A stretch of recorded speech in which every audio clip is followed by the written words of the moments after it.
Daniel Verso et je préside le réseau Outre-mer Network, qui est un réseau qui permet de mettre en communication des entrepreneurs, des salariés depuis 2009. Les forces de l'outre-mer, c'est ce qui permet de faire la France le seul pays au monde atypique sur lequel se lève le soleil et se couche le soleil. En fait, la France est ce qu'on appelle un pays archipel. Donc, grâce à l'outre-mer, la France est présente sur les trois océans. Le monde commence seulement à comprendre qu'on va se projeter sur les mers et la France a là-dessus un avantage géostratégique absolument important.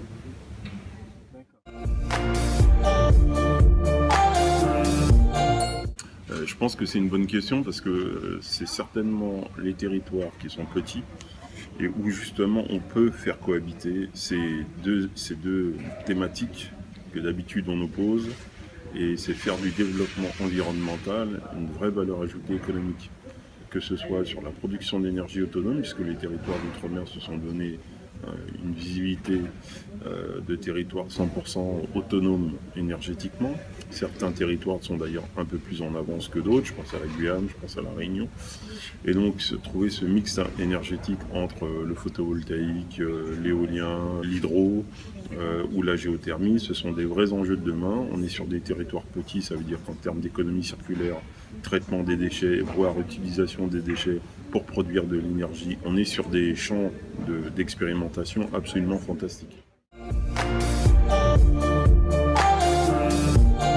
Si la question derrière ça que vous me posez, c'est est-ce que demain la Nouvelle-Calédonie pourrait tenter de réclamer un peu plus d'indépendance, voire certains territoires, parce que énergétiquement maintenant ils sont autonomes.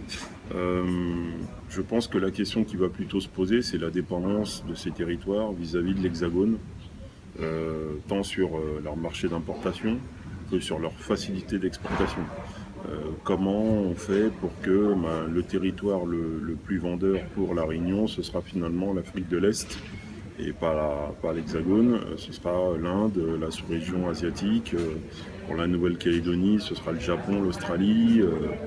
Il y a une vraie réflexion à avoir sur comment ce développement économique peut s'intensifier dans son bassin naturel, sachant que l'outre-mer est au contact des marchés émergents les plus forts.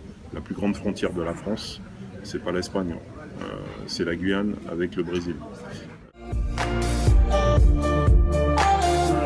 On n'a pas l'habitude d'avoir de la langue de bois chez Outre-mer Network, donc France O, du point de vue du symbole certainement, et puis des gens qui y travaillent, oui. Après, pour y avoir tenté d'y parler du numérique, est-ce qu'aujourd'hui, à l'heure des coupes budgétaires, avoir un symbole et un taux d'audience tellement faible que ça devient la risée du PAF, est-ce qu'il n'y a pas un équilibre à trouver entre l'importance d'avoir une présence ultramarine sur les chaînes nationales pour bien faire comprendre que la France c'est aussi l'outre-mer? Oui, tout à fait. Est-ce que ça doit se faire par François? Soit François doit vraiment se réformer et être rentable à un moment donné, soit à l'heure du numérique, on voit que toutes les chaînes ont des problématiques sur ces questions. Est-ce que c'est pas l'heure du choix? Je pense qu'on y est. Il y a aujourd'hui plein de chaînes qui sont sur la TNT, qui à mon avis font beaucoup plus d'audience que François. Donc la vraie question, c'est comment François peut arriver à se réformer et à être compétitif.